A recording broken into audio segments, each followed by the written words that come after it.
Welcome entertainment news fans to the Real Deal 10th Anniversary Special.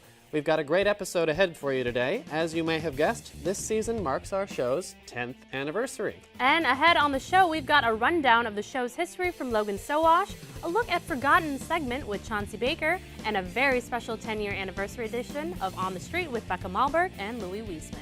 So get ready to take a walk down memory lane because from Ball State University, the Real Deal starts now.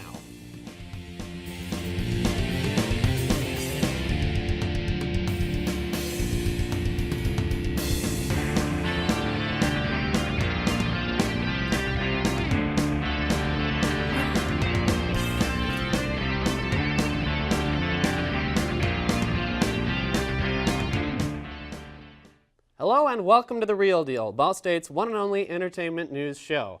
I'm Connor Fack. And I'm Ramel Tadai. In honor of The Real Deal's 10th season on the air, we're going to take a whole episode to look back at how far the show's come and some of the great topics we've covered. To set the period, we thought we'd start by taking a look back at entertainment news from 2005. Here with a special throwback edition of Hollywood Headlines is Danny Yount. Danny?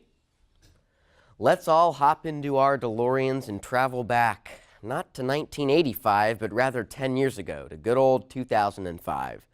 The first big headline from 2005 is in television news.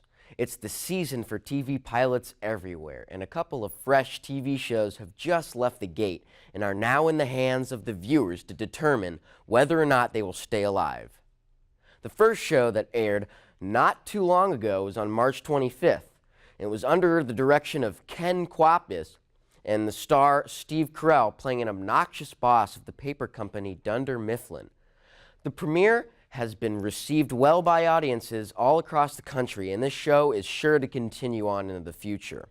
The second show that is running out of the gates is Grey's Anatomy. Its pilot aired on March 27th on ABC. We see 4 interns beginning their careers at a Seattle Grace hospital. All seems to be going well so far. With 16.25 million people tuning in, this series is sure to grow in audience size. Next on our top Hollywood headlines is the release of George Lucas's final film, Star Wars Episode III: Revenge of the Sith. This was the highest grossing film of 2005, and when compared to the 2 movies prior, it had much better reception. With the next era of Star Wars films being released 10 years later, it is going to be incredible to compare and contrast the youngest film, Revenge of the Sith, with this newest one, The Force Awakens. Since it was released in 2005, Revenge of the Sith has made nearly $1 billion, with a staggering total of $848,754,768. Finally, the music industry was sure taking a turn into a new era 10 years ago. Mariah Carey's Emancipation of Mimi was the best-selling album of 2005, which sold 5 million copies. On top of that, more than 350 million digital songs were purchased by consumers, which marks an increase of 150% from 2004, according to Nielsen SoundScan. The music industry was sure taking off in a different form. Well, that's some of the things that were happening 10 years ago, and what an incredible 10 years it's been. Back to you guys. It's hard to believe that all of that was just 10 years ago. Seems like yesterday to me. Yes, but that's exactly the sort of news that The Real Deal would have been reporting 10 years ago, Connor. Wow, 10 years. Have you ever wondered how it all got started, Ramel? After all, we were only in 6th grade at the time. I have indeed, but there's no need to worry. Logan Sowash is here to tell us all about it. Oh, perfect. Take it away, Logan. Thanks, guys. Even though I've only been a part of The Real Deal for this semester alone, I can tell that there's a rich history behind this group. Whether it involves inside jokes or references to the locker room in passing, I was curious as to how Real Deal came to be as we know it. With a little help from a few alumni, I discovered the history of the group just in time for the 10th anniversary. So here it is. First off, the show has been through several changes since its inception during the 2003-2004 school year. It was originally called Take Two, and it was a news entertainment show similar to what we have today. However, that did not last, because in the following semester of 2004, the show was rebranded as The Scene and focused more on campus events such as bread races and student concerts at Emmons. Despite this change, one of the members decided to revert back to the show to its news entertainment roots, and in 2005, the scene turned into our current show, The Real Deal, thanks to Ashley Zastro and Alex Hooper. As you can tell, the name stuck. Now, despite finding its definite format, the show had some setbacks. The first season was done in a studio with outdated technology and had machines that even the executive producers couldn't operate. It also didn't help that they could only use VHS tapes to transfer their shows to television and couldn't use mediums such as YouTube to widen their audience range. Even with those setbacks, the show prevailed and carried on for its second season in 2006, leading to better facilities and enhanced technology. Since then, the show has definitely improved. The show has been nominated for a Student Emmy and even became an official Ball State organization just last year. Hearing the testimonies from alumni made me realize how much has changed since its start. From Take Two to now, the show has gone from the laughingstock of the TCOM department to a well-renowned TCOM student group. It has only gotten better with age, and I am so excited to see where it'll go in another 10 years. Well, that's all the time I have for today. I'm Logan Sowash, and happy 10th anniversary. Back to you guys. It's amazing to hear how far we've come in such a short amount of time. Definitely. I can't wait to see how much farther the show will go in another 10 years. Well, I can't wait until after this next commercial break. After this, we've got a top 5 10 years in the making from Brandon Krakowski and some surprise guest appearances. So stick around. Rescue what little civilization we have left. No pressure. I'm not gonna let you do it.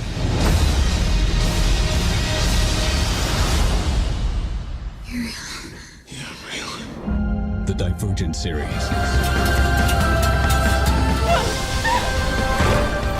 I have to see her again.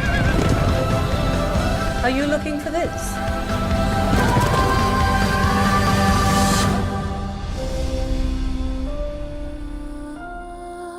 Me. I don't want that. We do this, we do it hard. I can get hard. As your incarceration expert, this is my job to prepare you. We are about to simulate a prison riot. That was intense, right? Actually, I feel fine. Ow! What? Will be unforgettable. Look, I has found our car. Now it's all on you, Lord. Are you trying to drive me crazy?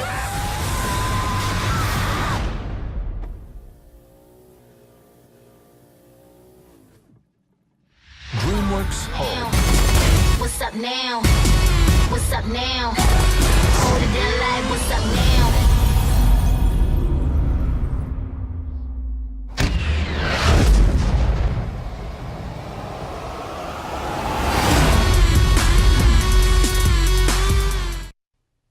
Welcome back. While preparing for this anniversary special, one of our producers got in contact with some of the people who helped make The Real Deal what it is today. Well, she tried anyway. Let's take a look.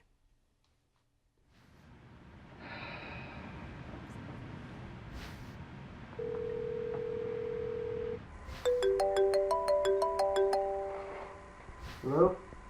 Hi, this is Lydia Lucas. I'm one of the producers of The Real Deal. Is that the fishing show? No, it's an entertainment news show that you produced for 3 years. I feel would have remembered that. Well, it's the 10th anniversary and you haven't responded to our emails. 10th anniversary? I didn't work on the show when I was 15. No, that's not how time works. It's not your anniversary, it's the show's. The show, yes, the show, of course. The last time it all made sense. Where we'd have freshmen talk about the box office reports in front of a wall, pretend to be another wall. Where we have boxes full of people's heads of still images from moving pictures. We did good work there. Now look at me. Look at me. Not even in HD anymore. I run my own studio. When I say run, I mean rent and studio, I mean apartment.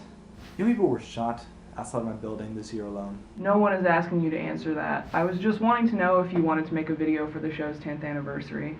We're asking old producers if... Have you talked to Katie? I was gonna call her next. Let's put her on the line. Katie, it's Austin. I told you never to call this number. Dang it, Bostorff, this is sort of important. It's The Real Deal's 10th anniversary.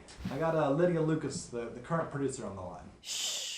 Cool it on the Bostorff business. Everyone here knows me as Bartley.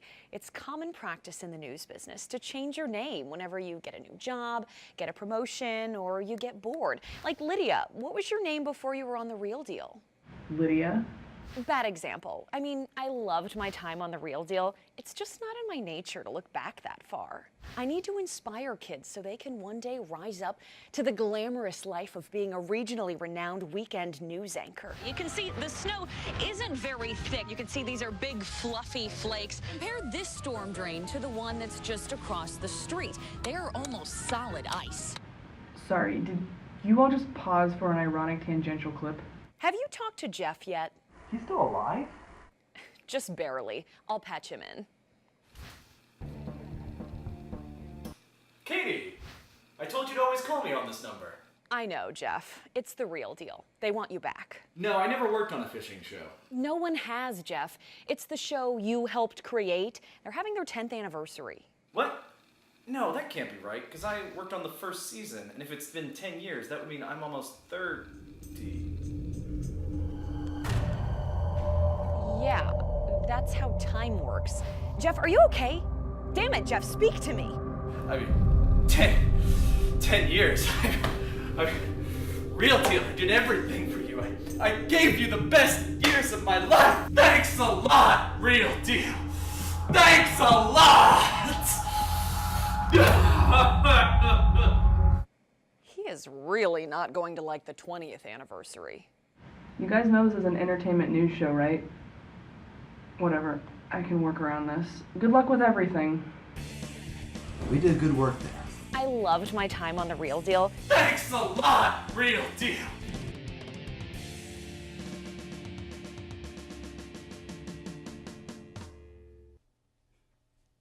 We truly wouldn't be the organization we are today without all of those who came before us. We'd like to say our thanks to all of the Real Deal alumni. Things have changed in 10 years, but you got to start somewhere. Speaking of changes, there have been many changes to the segments over the years. And Chauncey Baker is here to tell us about a couple of his favorites. Chauncey? You know what really gets me?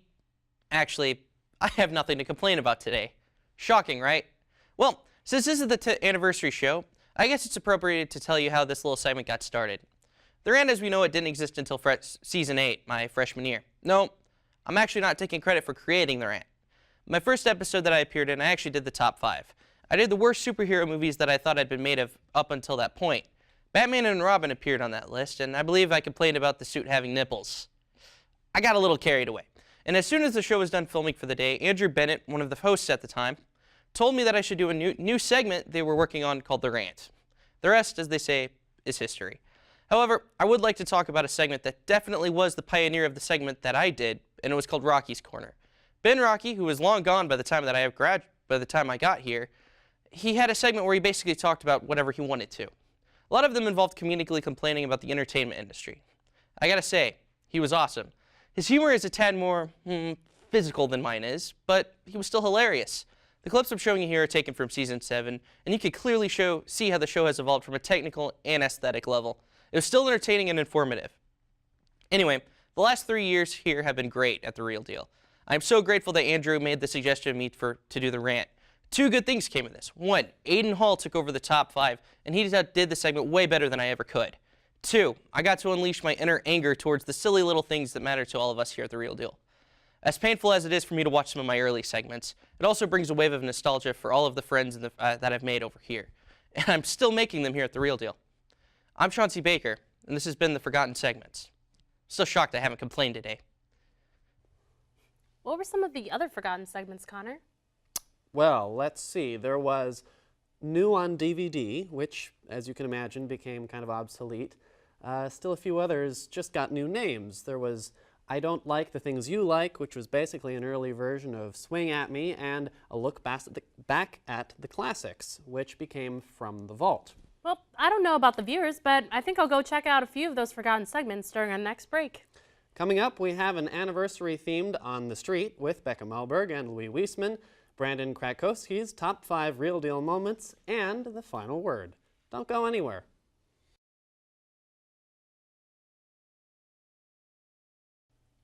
Welcome back. With all this talk about things that happened 10 years ago, Becca Malburg and Louie Wieseman took to the street with some 2005 themed trivia questions for the students of Ball State. What have you got for us, guys? And I'm Louie. And we're on the street because Real Deal thought that would be a good idea. Who thought that? I don't know, but anyways, we're celebrating Real Deal's 10th anniversary! So in honor of that, we're going to be going around quizzing the wonderful students here at Ball State, see if they know their 2005 history entertainment. Because we sure do. Let's see if they do. Okay. Few times I've been around that, so I stopped at school and been like that, cause I ain't no Hollabacker. I ain't no Hollabacker. Yeah! Would you like to talk about Revenge of the Sith? Lydia, come on, talk to me, Lydia! She doesn't want to be on camera. Did you see Revenge of the Sith? Did you like it? I don't have time for you nerds! We're quizzing movies from 2005. Do you think you are all ready? Yeah. All right, first movie. Johnny Depp's gone insane. Golden Ticket. Oompa Loompas. Willy Wonka and the Chocolate Factory. Correct. That was Charlie Chocolate Factory, but correct. Close enough. Next movie. It stars, I think, a Lion, Witch, and a Wardrobe. Chronicles of Narnia, The Lion, the Witch, and the Wardrobe. You're good. All right, third Star Wars movie. No one liked it. Revenge of the Sith. Oh, you're good. And last movie. Steve Carell. He is on an adventure. Kelly Clarkson. What are you virgin? Come on. All right, you ready for this? Sure. Did you watch TV in 2005? Probably, yeah. Well, let's see how much you know. Okay, ready? This British TV show returned after 16 years. It had a guy who was an alien. It's really popular. Who? What was that? Doctor Who? Yes, correct. This guy, oh no wait, that's not a good one. This was a Nickelodeon TV show. This girl went to boarding school and Zoe 101! This show was a Disney Channel show where these two guys lived in a hotel and yes, very good. This TV show, they worked at a paper company in Pennsylvania. Michael Scott, Dwight Schrute. It was really popular. Pass, okay. This TV show, Neil Patrick Harris likes a lot of women. How I Met Your Mother. Yeah. Did it! Woo! That's how it's done, kids. We're going down and we're running around. Sugar, we're going down swinging. I'll be number one with a bullet. I don't know either. Bye! Hopefully we taught some of these Ball State students some awesome facts about 2005 entertainment. Well, that's all for us. Back to you guys. Happy anniversary! That brought back a lot of memories. Entertainment has hit some great highlights in the last 10 years. And The Real Deal has been a part of some of those great moments in the past as well. Here with his top 5 Real Deal moments from the last 10 years is Brandon Kratkowski. Brandon? Now, I've only been with The Real Deal for one school year. However, the show really helped make this year a delight, with its amazing people, outstanding quality, and an all-around sense of just being a great place to work. When I was going through footage for this segment, I found that my experience must have been consistent with most, if not all, that have come through here. Through every set, through every host, through every trend in pop culture, The Real Deal has always managed to pull off amazing things. So without further ado, here's a list of my top 5 Real Deal moments. At number 5, we have the banquet video of 2011 from Season 6. At Ball State, we have an annual banquet for the TCOM department, celebrating our achievements of each year. For this banquet, each student group produces a short comic video for the amusement of everyone in attendance. In the 2011 video, the crew of the show hatches an elaborate plot after several members of the organization leave the show to steal a binder to find out just how to run The Real Deal. In the end, however, one of the producer slots was filled for the price of $5. The short is funny, well-made, and well-performed, being a very good representative of The Real Deal's banquet input. Now coming in at number 4 is the philosophy of movies from Season 2. Real Deal guest Chris Coy of the Ball State Philosophy Club stopped by the studio to discuss how film at the time was representing philosophical questions and movements. Time travel, morality, and more were discussed in this mind-bender. This segment is perfect for all of those Real Deal fans who crave a dose of determinism in their lives. My choice for number 3 is Dan and Derek Teach No-Budget Filmmaking from Season 4. In this extended segment, the eponymous hosts guide young and aspiring filmmakers through tips and tricks of making movies with little to no money.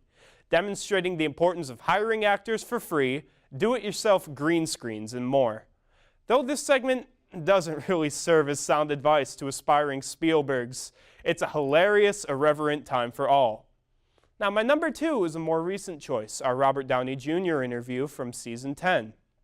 The stage, the Heartland Film Festival of 2014. The context, Robert Downey Jr. decided to make a surprise appearance at the festival to back his recent film, The Judge. The players, the megastar, director David Dobkin, and our very own Eli Ralston. The two gave a brief but thrilling interview, offering a glimpse into the making of the film, and it was truly a remarkable moment for everyone here. Finally, at number 1, I have the Lost episode from Season 5. Now, the seminal ABC series of the same name was coming to an end, and the Real Deal crew decided to go all out and have a Lost-themed episode. It has everything you'd ever want. A never-ending supply of Lost jokes, parodies of the tropes of series finales, and a slightly surreal, mysterious tone surrounding the whole episode. Now, in my opinion, this was the episode that stretched the format of The Real Deal to its limit, feeling both familiar and completely foreign, in the best way possible. Hats off to everyone who worked on it. And that's it for my top 5 Real Deal moments. I'm Brandon Krakowski, and here's to the next 10 seasons. Wow, these last 10 years have just flown by, and so has this episode. It's already time for our last break. So stick around for our final word. I can't do this anymore. Love requires sacrifice. But it's worth it.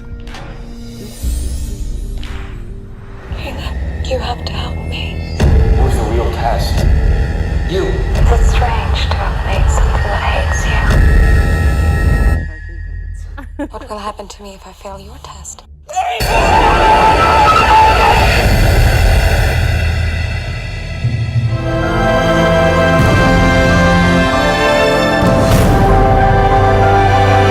My name is Afshin Ghaffari. I'm a citizen of Iran. I'm a dancer. Stay. No. Please stay. Time's gone by and she can't accept it. Still fun to look back. Me neither, I guess. Easier. Just why would you think I love my wife very much? Well, you've got a crazy way of showing it.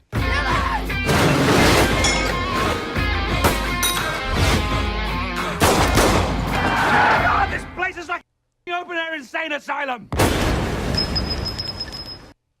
Welcome back. We've heard a lot about entertainment, both from a decade ago and in the time since. And after a full 2 hands worth of years, it's still fun to look back at what now seems like a easier, simpler time. So we thought we'd round out the episode by diving more in depth into our personal favorite films from The Real Deal's premiere year, a time, remember, when you could have rented either of these flicks at the local Blockbuster Video. This is the final word. In my opinion, one of the best movies that came out in 2005 was The Hitchhiker's Guide to the Galaxy, based off of the famous book by the British sci-fi author Douglas Adams. I say book, but the novel itself was really based off of material that originally had debuted as a BBC radio program in 1978 and a TV show in 1981. In fact, there were so many different versions of the story floating around, that was just one of the reasons why a feature film adaptation had been languishing in development hell for over 2 decades. But I'm really glad they were eventually able to put it to celluloid in '05. Among other things, the film served as my introduction to Martin Freeman, today a superstar for his roles in Sherlock, Fargo, and The Hobbit. But in Hitchhikers, though, Freeman plays Arthur Dent, everyman from Earth who starts the day by trying to prevent the local highway commission from bulldozing his house. This turns out to be a minor problem, however, when an alien interstellar highway commission bulldozes his entire planet. This one, Earth, gone. But luckily, Arthur's best friend, played by rapper Mos Def, turns out to be an alien too and saves him just in the nick of time, which is only the beginning of a dimension-hopping intergalactic hitchhiking adventure. Lasers, robots, spaceships, and mice all make appearances. Oh, and it has Zooey Deschanel as the love interest. It's irreverent and silly, especially since most of the time all Arthur really wants is a good cup of tea. But it's very well done, too. Many of the larger aliens were created by the artists at the Jim Henson Creature Workshop, and their attention to detail shows. Well, actually, one of my favorite parts of Hitchhikers is its soundtrack by Jody Talbot, a dramatic, futuristic, cinematic trip of its own, and also featuring the memorable opening number, So Long and Thanks for All the Fish, sung by a chorus of hyper-intelligent dolphins. I love it so much, the CD's been in the bottom slot of my 5-CD stereo for, well, 10 years. So whether you're a hoopy frood who really knows where his towel is, or just a lover of quirky sci-fi flicks, I'd still recommend The Hitchhiker's Guide to the Galaxy, even 10 years on. And for me, one of my favorite and more dramatic films from 2005 would have to be The Sisterhood of the Traveling Pants. Based on the coming-of-age novel series by Anne Brashares, Sisterhood focuses on a group of 4 best friends: Carmen, played by America Ferrera; Tibby, played by Amber Tamblyn; Bridget, played by Blake Lively; and Lena, played by Alexis Bledel, who spend their first summer apart from each other and do their best to stay connected through a pair of flared jeans that mysteriously fits them all perfectly, despite having very different measurements.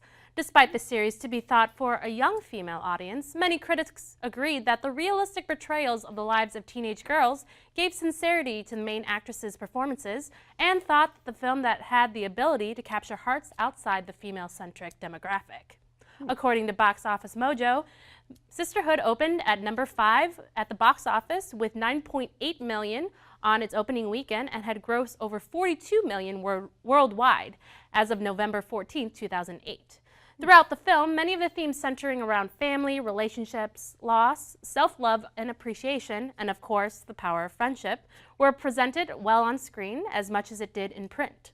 Not to mention a great soundtrack with summery hits like Unwritten by Natasha Bedingfield, No Sleep Tonight by the Faders, and other emotional tunes like Five for Fighting's If God Made You, that really tied in tones of growth and change displayed through young adulthood. As a 12-year-old at the time, Sisterhood definitely resonated in me in my time of adolescence, as I could identify with each and every character in both their highest and lowest points of the story, and taught me many important life lessons that have helped me to become the woman I am today. And that wraps up the show for this week and nearly wraps up 10 years of Real Deal greatness. Make sure to stop by next week for our season finale, but in the meantime, be sure to check out our website, Facebook, and Twitter pages for news and updates on all things entertainment. I'm Connor Fack. And I'm Ramel Tadai. We'll see you next time.